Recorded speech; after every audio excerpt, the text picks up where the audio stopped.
იმიტომ რომ ჩემი უამრავი ძმაკაცი, უამრავი მეგობარი, უამრავი ახლობელი და ძალიან ხშირად გვიწევდა და რაც თავარია, ჩემი უსაყვარლესი მე და თქვენი ანსამბლის ხელმძღვანელი, ჩვენი ლეგენდარული კომპოზიტორი ალექსანდრე ბასილაიას უსაყვარლესი ქალაქი იყო, რომ იქ იყო სიყვარული, სიკეთე, სილამაზე და კეფალი. არაბულკაც ჰოთელებს ვენაცვალე სულში და გულში. მოკლედ ძალიან დიდი სიყვარული გვაკავშირებს ამ ქალაქში. ქალაქ ფოთის ხელახლა დამაარსებელია ნიკო ნიკოლაძე. ნიკო ნიკოლაძის წვლილი ქალაქ ფოთის აღშენებლობაში უდიდესი აქ ვისაუბრეთ ჩვენმა სტუმრებმა.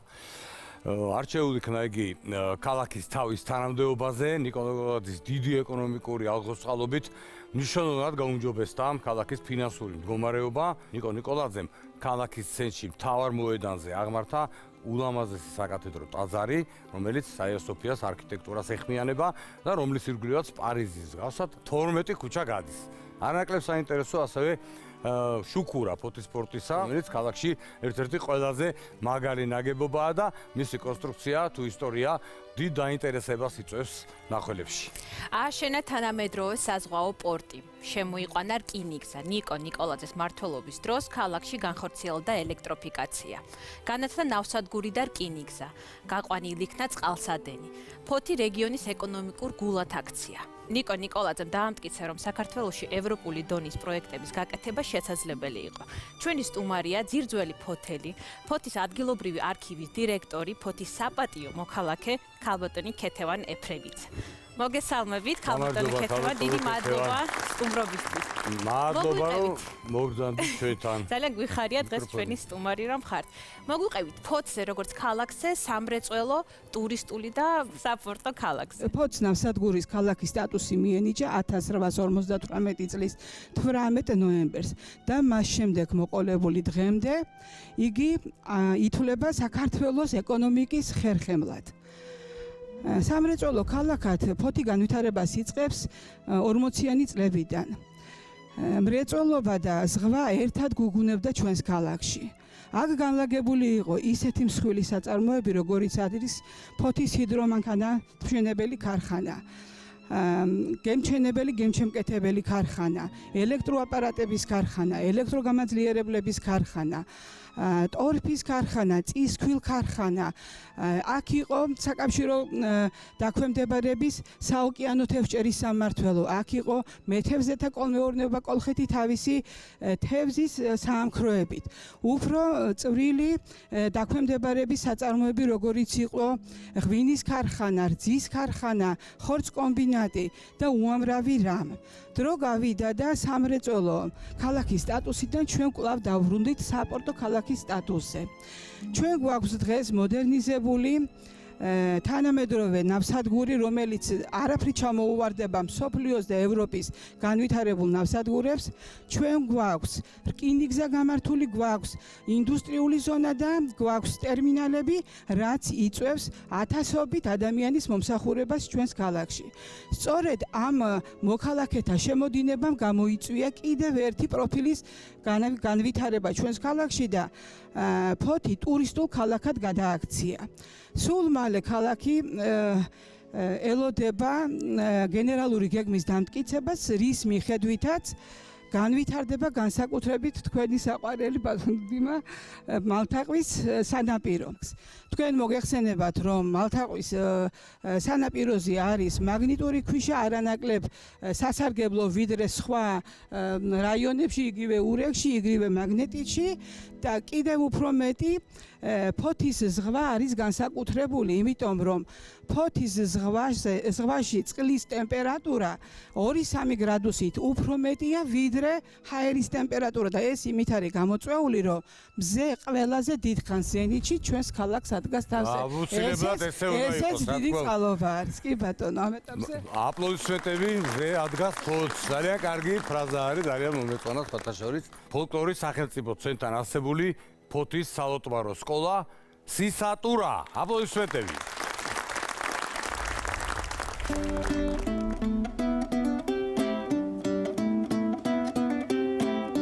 Gogoto bez mugo, godu si jesz magi, dzięcie dura.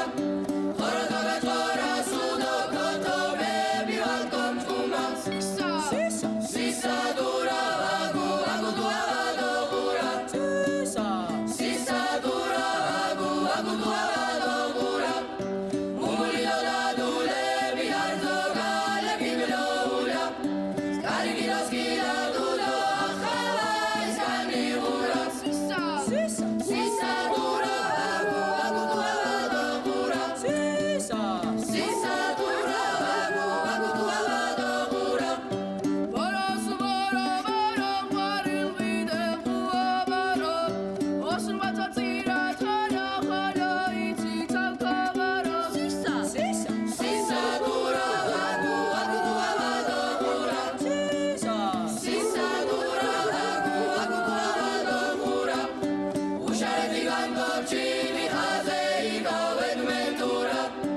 ფაზისელები სტუმართ მოყვარენი არიან. ნამდვილად. ისინი ამარაგებენ მათ, ვისაც გემი ეღუპებათ.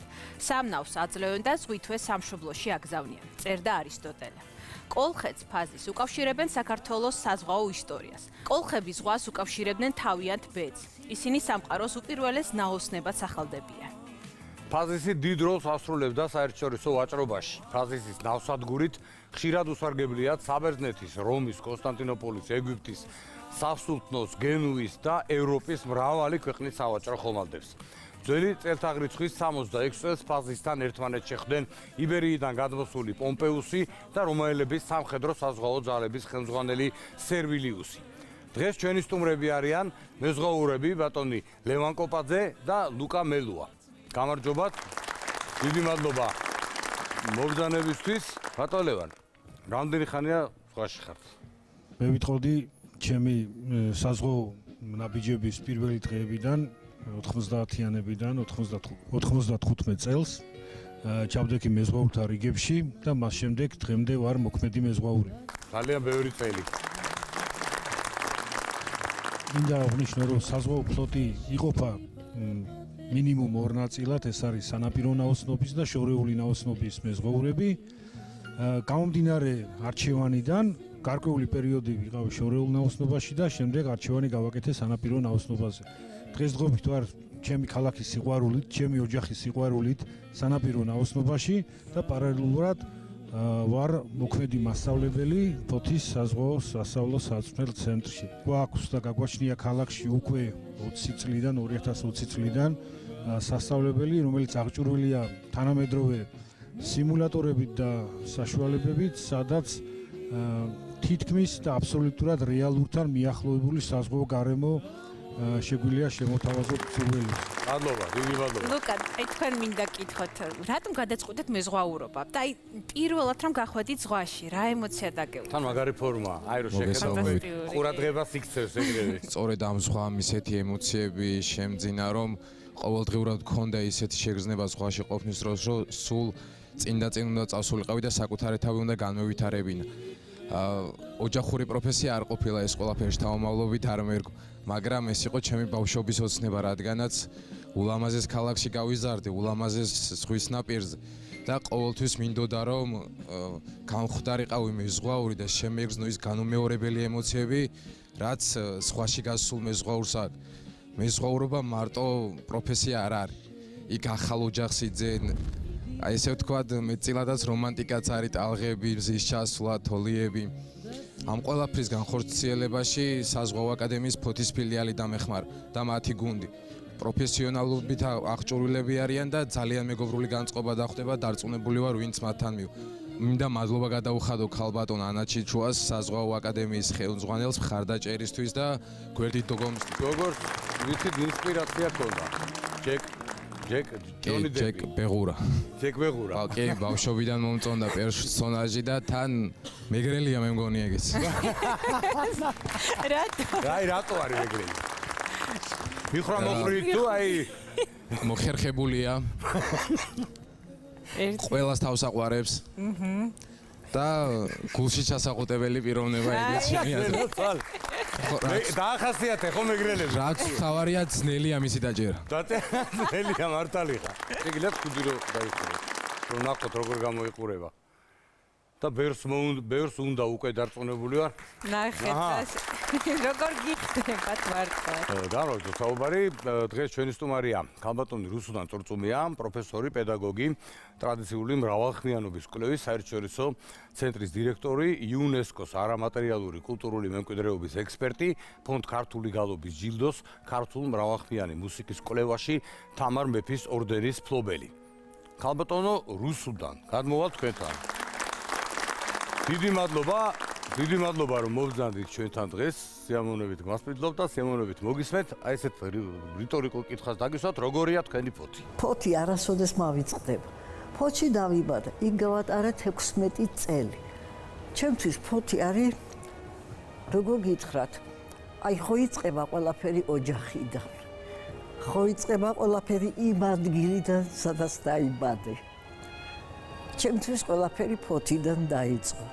მე მახსოვს იქ გატარებული წლები, როგორც საუკეთესო წლები ჩემი ბავშვობის. ხო, იქ შემიყვარდა მუსიკა. ძალიან მჭიდრო კავშირი მქონდა აი ფოთელების მუსიკალურ იდენტობასთან.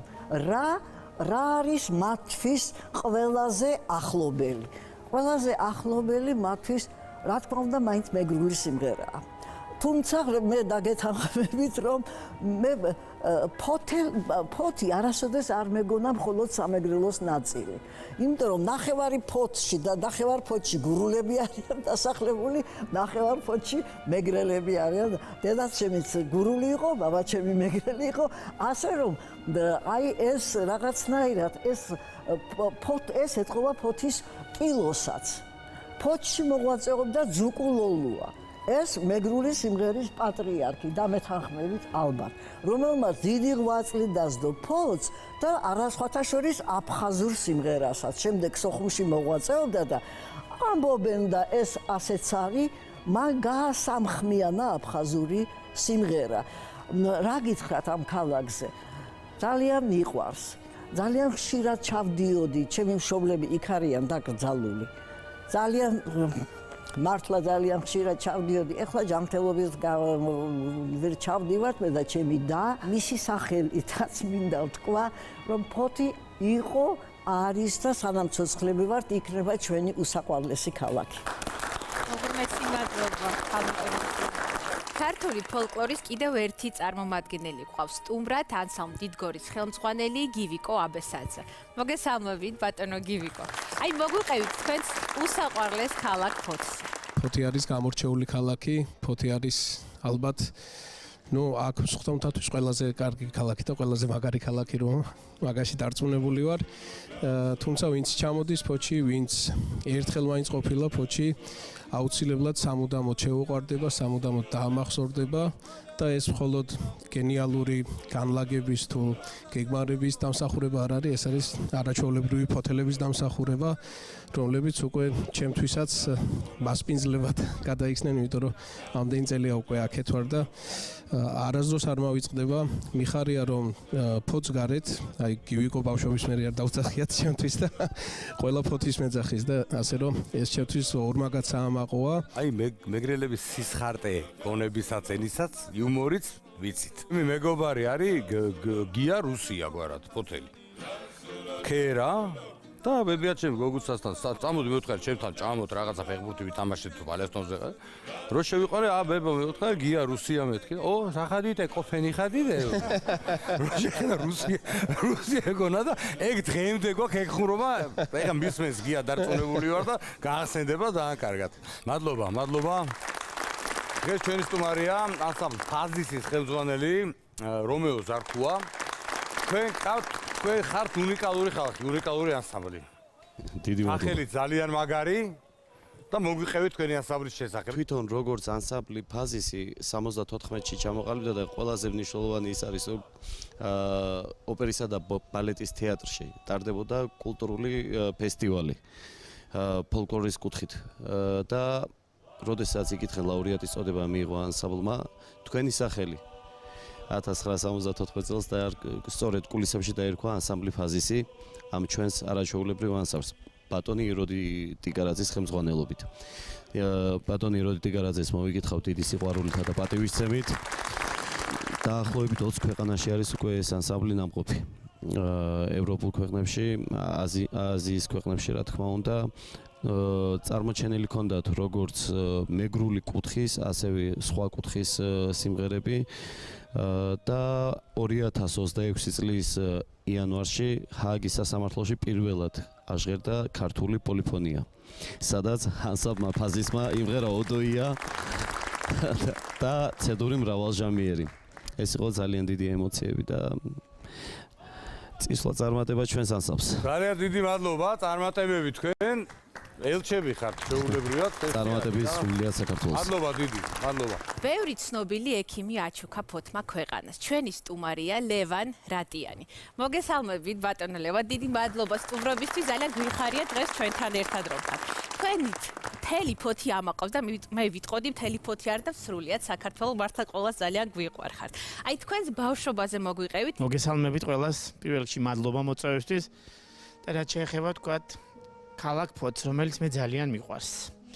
და არც ერთი წუთი არ მოვიწყდება ეს ქალაქი, იმიტომ რომ ამ ქალაქმა მასწავლა რა არის ცხოვრება. ფოთში დავამთავრე იმდროინდელი ნიკო ნიკოლაძის სახელობის გიმნაზია და სულ იმას ვიძახი, სადაც მივდივარ, შინ თუ გარეთ, ქვეყნის შიგნით თუ გარეთ, რომ მე რო სკოლა დავამთავრე, მე რო მასწავლებელი მყავდა, არავის არ ყოლია. იმიტომ რომ ფოთი განსხვავებული ქალაქია.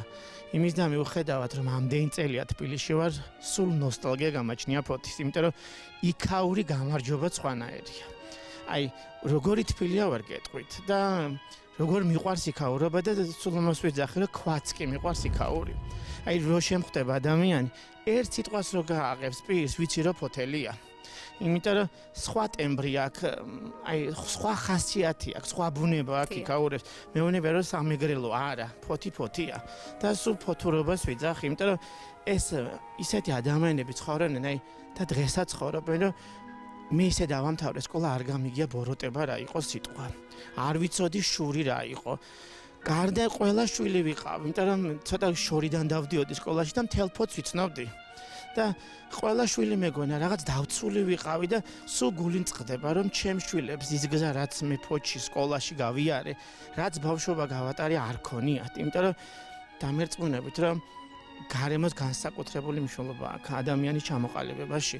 კიდევ ერთხელ მინდა ყველას მოგეფეროთ, გისურვო წარმატება და წინსვლა. რა თქმა უნდა, პირველ რიგში ჩემ ქალაქს და მერე მთელ სამყაროს. ახლა კი სოფო ბედია შეასრულებს სიმღერას, რომელსაც ქალბატონ ეთერ კაკულიას რეპერტუარში განსაკუთრებული ადგილი ეჭირა. ქალბატონი ეთერ კაკულია იყო ფოთელი და აპლოდისმენტებით გავიხსენოთ ქალბატონი ეთერი, რომელიც ფოთზე გიждდებოდა.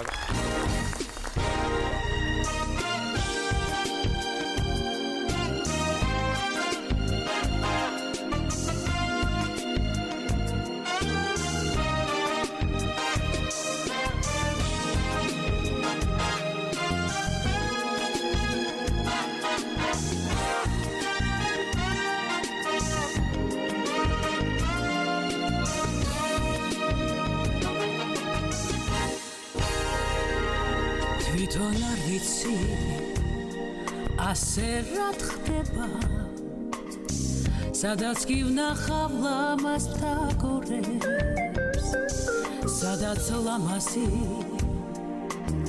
მთავარი მხვდება ჩემ საქართველოს რატომ მაგონე და მე არ მინდა სხვა ნეტარება თუნდა ვიარო მთელი სამყარო ალბათ ვერ ხოვე სხვა შედარება ხარე ლამაზი რომ შეგადარო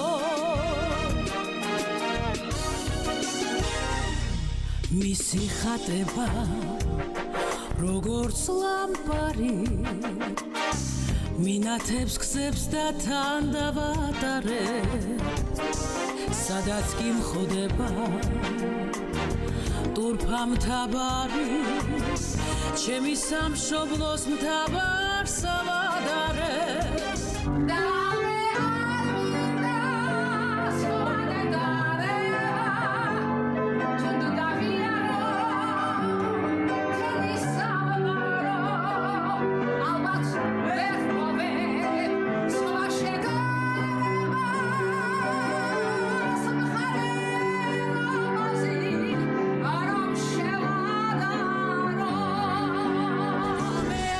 არ მინდა სხვა ნეტარება თუნდა ვიარო მთელი სამყარო ალბათ ვერ სხვა შედარება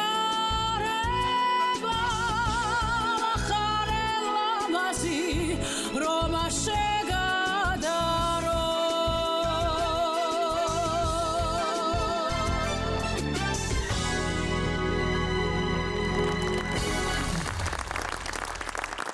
ჩემს უსაყვარლეს და ულამაზეს ფოტოს მივესალმები დიდი სიყვარულით საპატიო ადამიანებს, საყვარელ ადამიანებს. მე ძალიან ბევრჯერ მქონია ფოტოში კონცერტები და უსაყვარლესი და უთბილესი ხალხი ხართ ფოთელები გეფერებით, მიყვარხართ და ძალიან დიდი პატივისცემით გოცნით.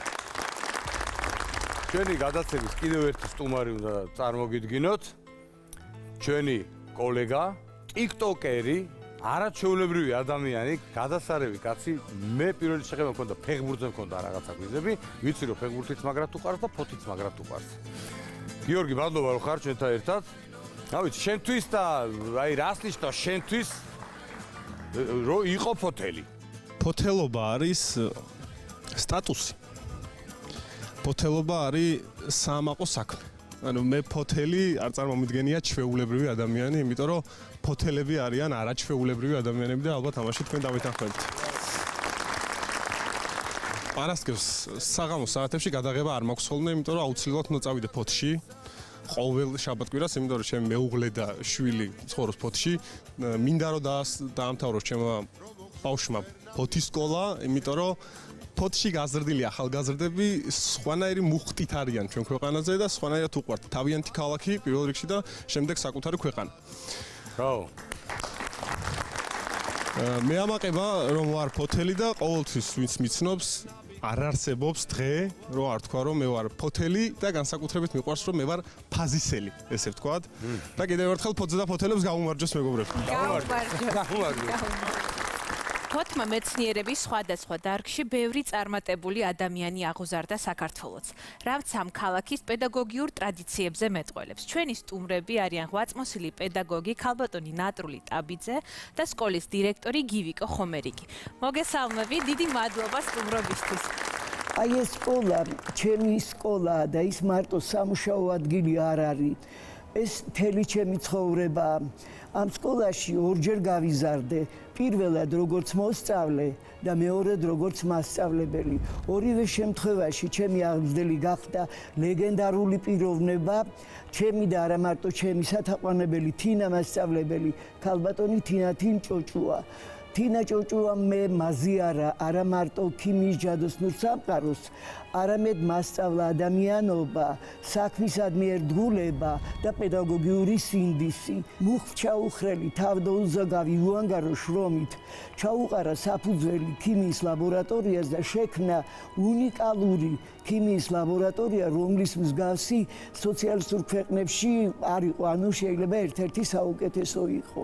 ჩემი ყოფილი მოსწავლეები მეხმარებიან ლაბორატორიის განახლებაში, ამერიკაში მყოფი თუ საქართველოში მყოფი. ანუ შევინარჩუნე, მოუარე, განვაახლე, ვიყენებ და თინა მასწავლებლის დანთებული ცეცხლი დღესაც გრძელდება. ძალიან დიდი პატივია ჩემთვის. წარმოვადგენთ დღეს ფოთის საჯარო სკოლებს, მე თვითონ მე-4 საჯარო სკოლის დირექტორი გახლავართ. ეხლა თქვენ ალბათ წარსული მოისმინეთ და ზუსტად ეს მეთოდებს ჩამოგითვლით, რამაც განაპირობა ის, რომ წარმატებული ყავს სხვადასხვა დროს, სხვადასხვა თაობა ისტორიულ წარსულზე ისაუბრეს აქ უკვე და პირველი საფუძველი ძლიერი, შემდეგ ყოველთვის წლების და საუკუნეების მანძილზე ძლიერი პედაგოგიური კორპუსი და მაღალი სასკოლო კულტურა მე დავასახელებდი და სასკოლო დისციპლინა. ეს იყო ის ძირითადი ფაქტორები, რომელიც ყოველთვის უზრუნველყოფდა მაღალი აკადემიური მოსწავლეების მიწოდებას ქვეყნისა და მსოფლიოს მასშტაბით. ამ შემთხვევაში ქვეყანაზე ვისაუბროთ. ჩვენ წელსაც მე თანამედროვეობას დაუბრუნდები, წელსაც 40 მხოლოდ ოქროს მედალოსანი კურსდამთავრებული გამოუშვა ფოთის ზოგად საგანმანათლებლო დაწესებულებებმა, დიახ, და ისინი დაჯილდოვდნენ მუნიციპალიტეტის მიერ, APM ტერმინალის მიერ და სხვადასხვა ფონდების მიერ ფულადი პრიზებით. ნუ საქართველოს განათლების და მეცნიერების სამინისტროს, ახალგაზრდობის სამინისტროს მიერ, რა თქმა უნდა, ისინი ოქროს მედალოსნები არიან და მოკლედ ეს ძალიან დიდი წარმატებაა. წარმატებები. მადლობა ყველას. ფოთის ისტორიაზე საუბრისას გამორიცხულია, რომ გვერდიავარო თემას, რომელიც ამ ქალაქის ცხოვრებთათვის ცხოვრების წესია. ეს არის სპორტი. იცი თუ არა, რომ ფოთი ქართული ფეხბურთის აკვნად მიიჩნევა. ალბათ იცი, დარწმუნებული ვარ, რომ ყველამ იცით. სწორედ აქ საზღვაო პორტში ჩამოსულმა ინგლისელმა მეზღვაურებმა ესე ამბობენ, შემოიტანეს პირველი წყავის ბურთი და ადგილობრივეს თამაში ასწავლეს. ჯერ კიდევ 1906 წელს ფოთში ჩამოყალიბდა პირველი ოფიციალური გუნდი. და სწორედ ამ დიდ ტრადიციებს განაგრძობს ფოთის კოლხეთი 1913, ერთ-ერთი უძველესი საფეხბურთო კლუბი. ფოთელებისთვის ფეხბურთი უბრალოდ თამაში არ არის, ეს არის ოჯახური ტრადიცია, რომელიც თაობიდან თაობას გადაეცემა და ჩვენ სტუმრებს წარმოგიდგენთ ეხლა ბატონი ზაზაინაშვილი, ვეტერანი ფეხბურთელი, კოლხეთი 1913-ის მემატიანე ერთ-ერთი, მოდი ესეც ვთქვა და დიდი გულშემატკივარი, ისე როგორც ბევრი ჩვენ. დიდი მადლობა რომ მოგწევდა. მოკლედ ვისაუბრეთ ჩვენ. რა არის ფეხბურთი ფოთისთვის? მოდი ჯერ აქედან დავიწყო და მერე თქვენი პირველ რიგში მადლობას მოგახსენებთ მოწვევისთვის, მივესალმები დამსწრე საზოგადოებას. ფოთისთვის ფეხბურთი არის ისტორია, აწოდა მომავალი ქალაქი.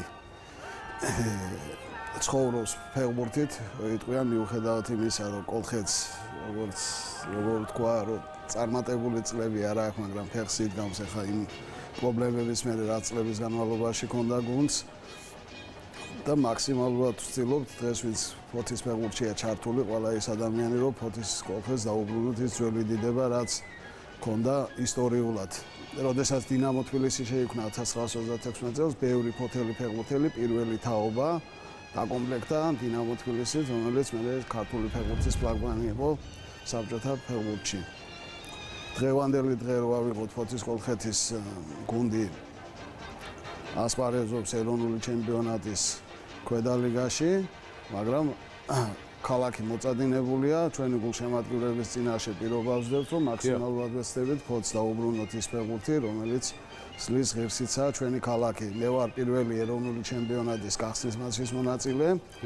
1990 წლის 30 მარტს, როდესაც ფოთის კოლხეთმა 100.000-იან დინამო სტადიონზე დაამარცხა მაშინ იბერიად. მაგას რა დაგვავიწყოთ? იბერიად იწოდებოდა. იბერიად იწოდებოდა დინამო თბილისი. ეს იყო ფოთელი ფეხბურთელების ქალაქის ისტორიული გამარჯვება, რომლითაც დღესაც ამაყობს ჩვენი ქალაქი. ეხა ინგლისელები ახსენეთ და დღეს ჩვენი მეგრელი ვარსკვლავი ხვიჩა კვარაცხელია ჰარიკეინის უშუალო კონკურენტია ოქროს ბურთისთვის ბრძოლაში და წარმატებები უსურვოთ. დიდი მადლობა, წარმატებები ფოთის კოლხეთს. დიდი მადლობა. თუმცა ფოთი მხოლოდ ფეხბურთით არ არის ცნობილი. გეოგრაფიულმა მდებარეობამ, ზღვამ, მდინარე რიონმა და პალიასტომის ტბამ ეს ქალაქი წყლის სპორტის ნამდვილ დედაქალაქადაც აქცია. მართალია, მე უკვე ვთქვი ერთხელ ნიჩბოსნობა ფოთის სავიზიტო ბარათია, ერთ-ერთი არ დაგვაუწყდეს ლეგენდარული აფრასტიონ ღლონტი, რომელმაც ფოთში ამ სპორტს ჩაუყარა საფუძველი და დღესაც როცა პალიასტომის ტბას გადახედავთ, ძალიან ხშირად დაინახავთ ახალგაზრდა ნიჩბოსნებს, რომლებიც მომავალი ოლიმპიური მედლებისთვის ვარჯიშობენ. ჩვენი სტუმარია მსოფლიოსა და ევროპის ვიცე-ჩემპიონი კანოეში, ქალაქ ფოთის კანოე კაიაკის სპორტ სკოლის დირექტორი მურმან მალანია. გამარჯობა მურმან. რა თქმა უნდა, ჯერ პირველ რიგში დავიწყებ საუბარს ნიჩბოსნობით და მინდა პირველ რიგში თუ ნიჩბოსნობას ვეხები დავიწყო ჩვენი ლეგენდარული ადამიანით და დღესდღეობით ერთადერთი ქართველი სპორტსმენი საწყლოსნო სახეობაში, რომელსაც აქვს ოლიმპიური ჩემპიონის ტიტული, ვიქტორ კრატასუკი, რომელმაც 1972 წელს მიუნხენის ოლიმპიური თამაშები ორადგილიან კაიაკში ჩემპიონობით დაასრულა და მას შემდეგ ჩვენს ქალაქში აქტიურად გრძელდება ამ სახეობის განვითარება. შემდეგი წარმატება იყო ჩემი მიღწევა 2016 წელს. შემდეგ სამწუხაროდ ჯანმრთელობიდან გამომდინარე მომეწია სპორტზე დროებით თავის დანებება და ისევ დავრჩი და გავაგრძელე მწვრთნელის კარიერა და ყავს უკვე ქალაქში ევროპის ჩემპიონი გია გაბედავა, ასევე პრიზიორი და რამოდენიმე კვირის უკან ვიმყოფებოდით ბრატისლავაში საერთაშორისო ჩემპიონატზე, სადაც 20-მდე ქვეყნის 200-მდე სპორტსმენი იღებდა მონაწილეობას და ჩვენმა თანაქალაქელმა საბა მალანიამ 3 ოქროს მედალი ჩამოიტანა და სანდრო ჭოჭუა მეორე ადგილი დაასრულა გაცურვა. ისთვისაც ძალიან დიდი მადლობა მინდა გადაუხადო საქართველოს მთავრობას, სპორტის სამინისტროს და ადგილობრივ ხელისუფლებას. ძალიან დიდი გვერდში დგომა გვაქვს და პირობები იმის, რომ გავაკეთოთ ეს შედეგები და კიდევ ბევრჯერ გავახაროთ არა მარტო ფოთელები მთელი საქართველოს. და კიდევ მინდა შევეხო არ შეიძლება ოლიმპიადა ვახსენო და ოლიმპიური თამაშები და არ გავიხსენოთ ჩვენი ლეგენდარული მოკრივეები ვლადიმერ ჭანტურია, რომელიც არის ოლიმპიური თამაშების პრიზიორი და ასევე ნიკოლოს იზორია, რომელმაც ძალიან წარმატებითი ასპარეზა ასევე ოლიმპიადაზე. ჯანოს ძმა. დიახ, ჯანოს ძმა და ძალიან დიდი დამსახურება აქვს კრივის განვითარებაში, რა თქმა უნდა, ჩვენს ქალაქში. ჯერ კიდევ 1991 წელს ქალაქ ფოთმა უმასპინძლა ევროპის ჩემპიონატს. დიახ, გენადი გურალიას მოკითხვა აქედან, რა თქმა უნდა, დიდი. დღესაც აქტიურად არის ჩართული ამ სახეობაში და მინდა გავაგრძელო ეს თემა და ისტორია გრძელდება, ამით არ მთავრდება. ჩვენი ქალაქი 24-26 ივლისს ქალაქში იგეგმება ევროპისა და აფრიკის ღია ჩემპიონატი. ქალაქში ჩამოვა 20-მდე ქვეყნის 150-მდე საუკეთესო სპორტსმენი. ასევე გენადი გურალიაც რა თქმა უნდა იასპარეზებს, როგორც ვეტერანი და კოლორიტი სპორტსმენი ამ სახეობის. ისეთ ფორმაში იქნება დაწუნებული ვარ. დიახ, კი, ფორმიდან არ არის ამოვარდნილი და გველოდებით ყველას, გველოდება ზაფხულში ძალიან მაგარი დღეები. მე დიდი მადლობა რომან მელიას ვახსენო აუცილებლად. დიახ, რა თქმა უნდა, რომან მელიას მოკითხვა აქედან. და დიდი მადლობა ყველაფრისთვის. ამ სპორტის განვითარებისთვის. მადლობა დიდი. ზაფხულში ყველა მივდივართ ფოთში, მართლა ოღონდ, იმიტომ რომ ვინც არ წახვალთ, შენ ვერა. მომიყვები. ვერა. ვინც არ წახვალთ ინანებთ, მართლა ისეთი სანახაობა იქნება დამიჯერეს. და დამეთანხმებით ალბათ რომ ყოველთვის განსაკუთრებით გვიხარია ემიგრანტების დაბრუნება სამშობლოში. ეს არის ჩვენთვის ყოველთვის საყვარელი ბატონი თემურ ცაგურია. ბრავო! 23 წლის თბილისელი ბიჭი ვარ სოლოლაკის ბირჟაზე გაზრდილი. ხოდა შემხვდა ერთი ფოთელი გოგო რა. ლამაზი, ულამაზესი ლალი კეშელავა. რო არ მომიყვანა სოლო არ შემეძლო და მოვიყვანე სოლო. ხო, ესე იგი დღეს მინდა მოვეფერო ჩემს ქალაქს, ჩემი განსაკუთრებული სიმღერა, რომელსაც მთელი საქართველო მღერის, მოვეფერეთ ერთმანეთს. მაგრამ ამას არ უმზღვარებ ჩემს სიმღერას, რომელიც ფოთში დავწერე და გამოვიდა მიქსი. გამოვიდა და მინდა ეს ამ ორი სიმღერით მოვეფერო ჩემს ფოთელებს, ჩემს ფოთს და ჩემს საქართველოს.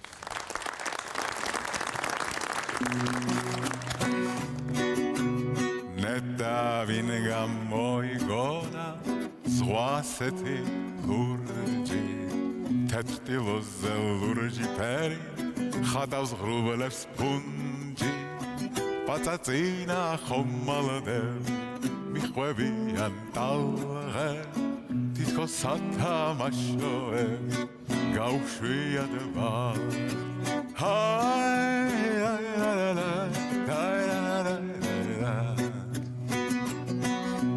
ნეტავინე გამოიგონამზე ასეთი ცხელი ნეტავინე გამოიგონა რიცხვი დღე და წელი ზოგჯერ წელი არის წამი ზოგჯერ წამი წელი არის 20 გელი წამი თუ ხარ გველი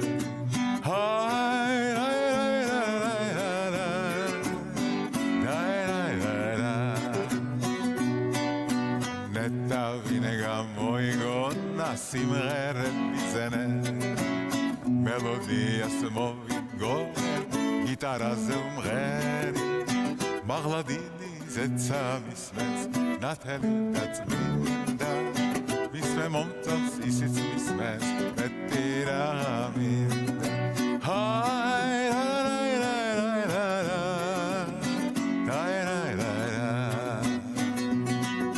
თეთრი შხები თბილიმზე თოლიები ცაზე ვისაც უღوار სიცოცხლე უღوار სილამაზე წამისევდის წამი სიყვარულის წამი ქარი მღერის ქარი გვეფერება ქარი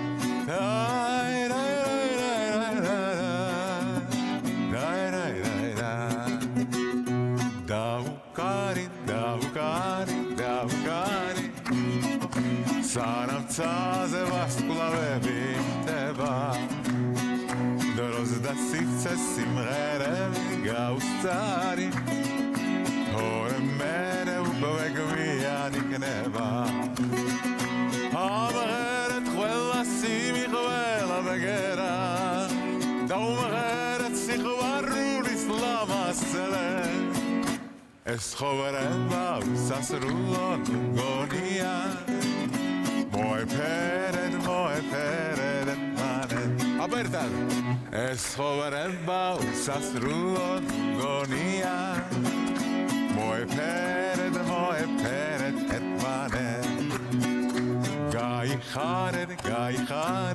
გაიხარეთ ყველაფერი სიყვარული დისება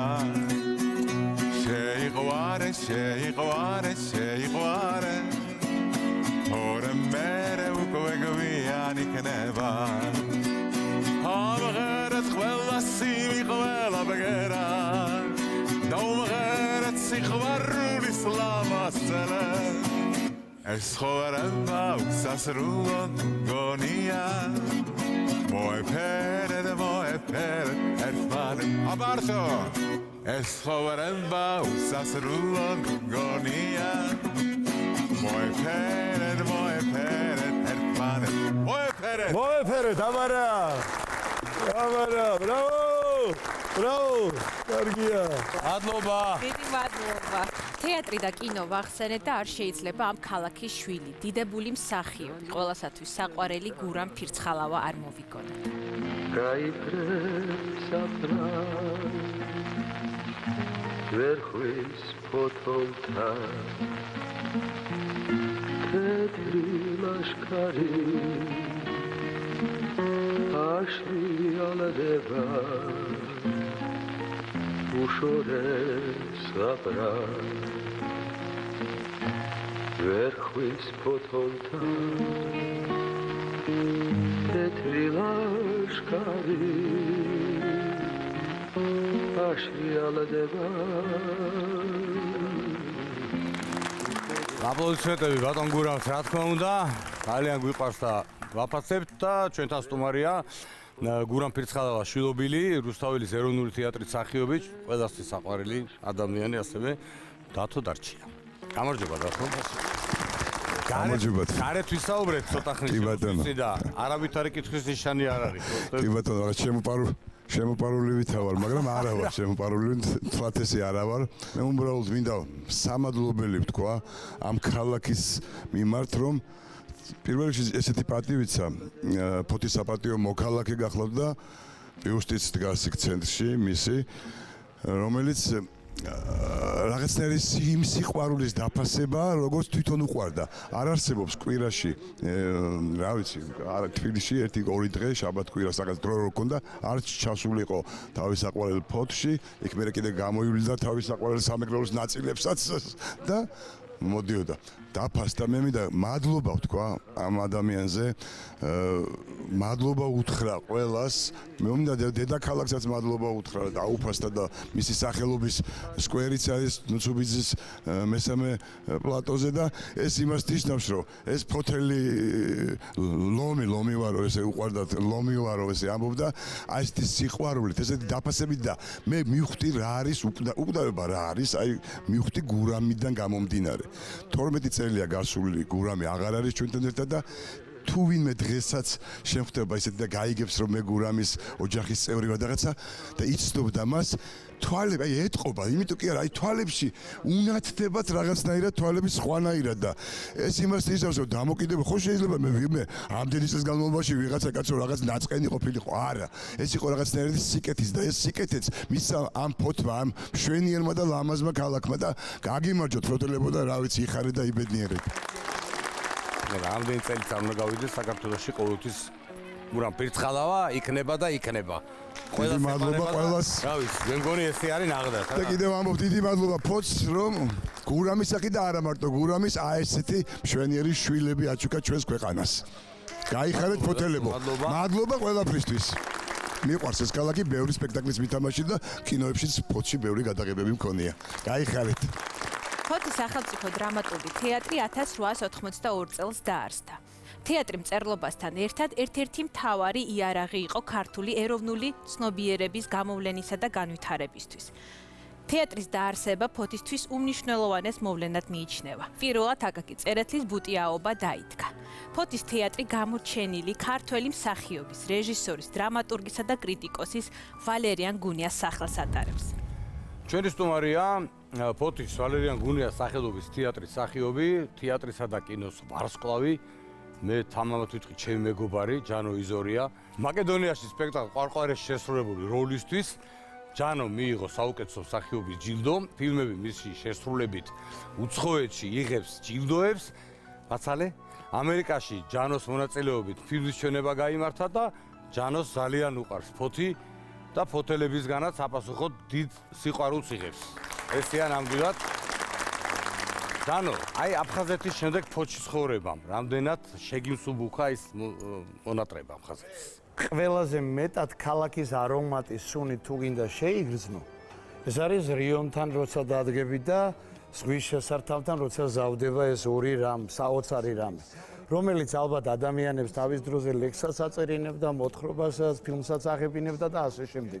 ქალაქი არის, არ ვიცი ახლა, როგორი ჩემთვის როგორია მაგალითად მე ჩახუტება რო შეიძლებოდეს, აი როგორც ადამიანი ჩაიკრავ გულში, მე 7 კილომეტრზე მასე რო შემოვდებდი ხელს, აი მინდა მთლიანად შემოვარტყა. ფოთი, ვინ ახარ? ფოთელი ვარ. აი ესე სტატუსი და ამ სტატუსის მატარებლობა, ამ სტატუსის წოდების ტარება, ფანტასტიკური რამეა.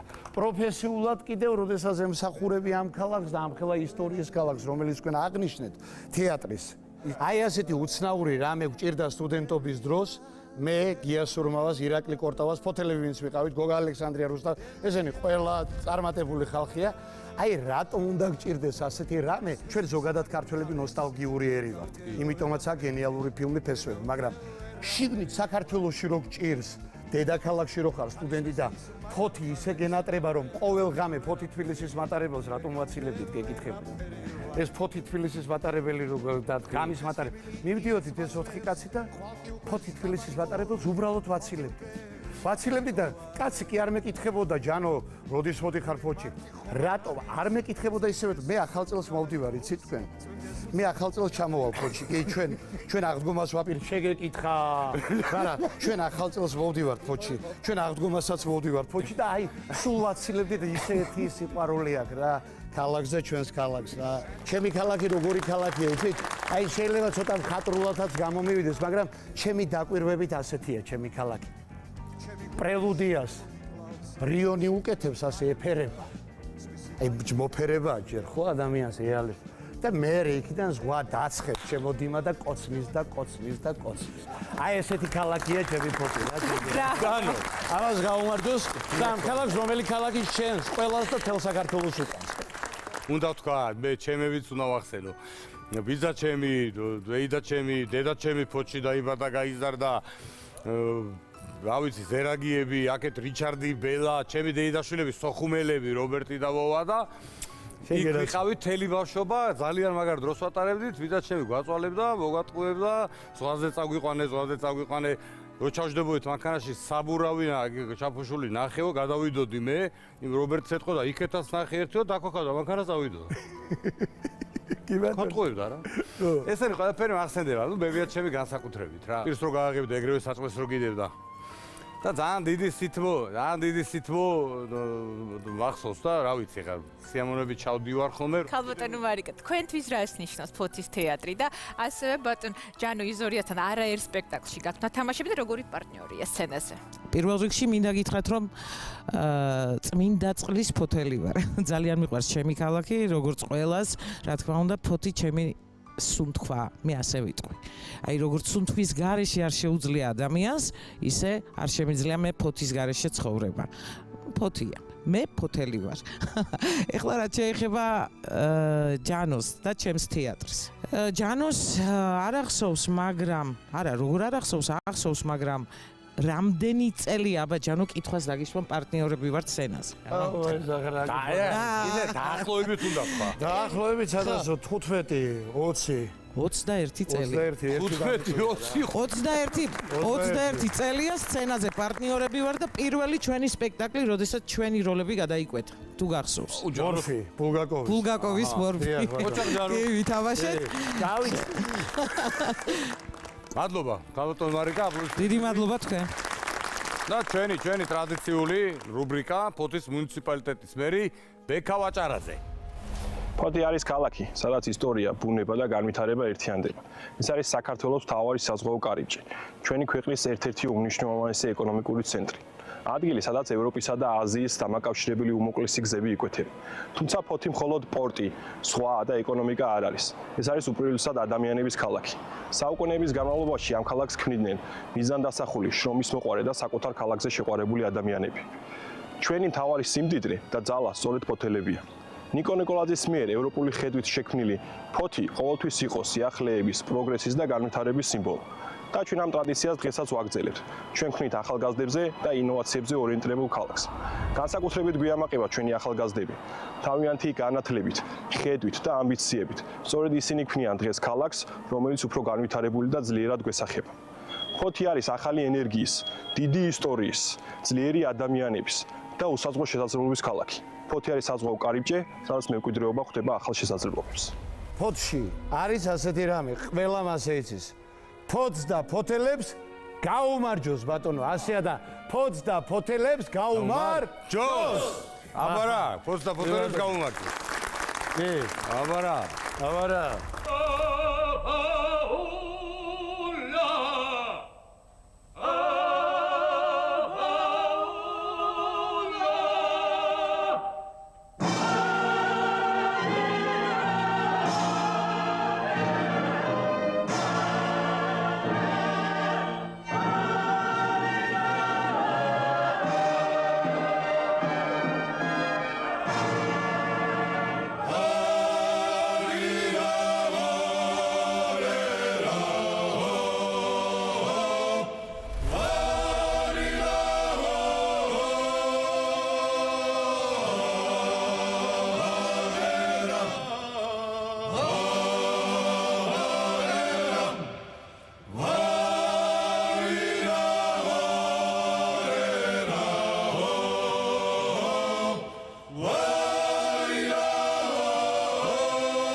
და მომავალ შეხვედრამდე ჩვენ მომავალ ორშაბათს ისევ შევხვდებით. აუცილებლად შევხვდებით და კიდევ ერთხელ ვიმეორებთ ფოთს და ფოთელებს გაუმარჯოს. აი ესე დაგემშვიდობთ.